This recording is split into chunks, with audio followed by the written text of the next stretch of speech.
Ici, quand je suis arrivé, une chose qui m'a surpris, c'est que vous aviez dans l'usine le père, le fils, la sœur, la belle-sœur. Vous avez des familles complètes qui travaillaient à l'usine. Et c'était déjà, avant, c'était déjà le grand-père. Enfin, donc, c'est pour ça que je dis c'était l'histoire, la vallée du Gifle. L'usine du Gifle, c'est une histoire, là. Il y avait M. Boff, Brifa, Besson. Les Flavins, les Perrins. Pasquier, Pigalle, Max Dufresne, tout ça. la famille Zélie.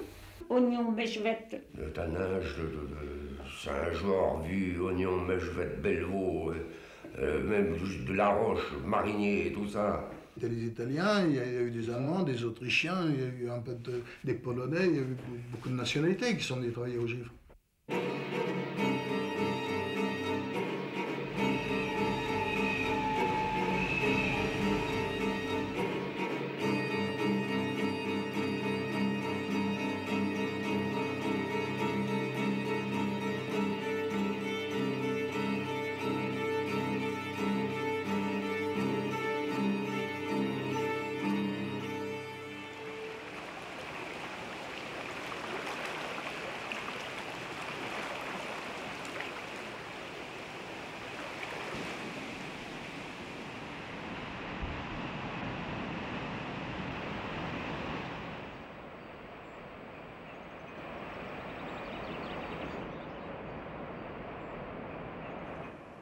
Le Gifre, un torrent dans les Alpes savoyardes. Un torrent qui, pendant 100 ans, va donner son nom à une usine, l'usine du Gifre.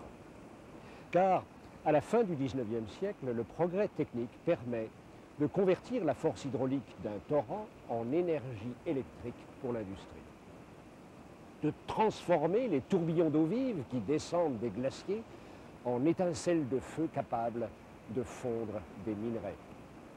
Ainsi commence l'histoire du Gifre.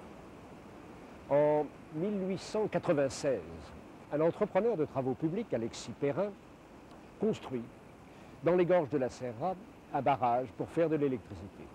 Et au même moment, un ingénieur annécien, Jules Barru, cherche un endroit favorable à l'implantation de fours électriques pour fabriquer industriellement du carbure de calcium.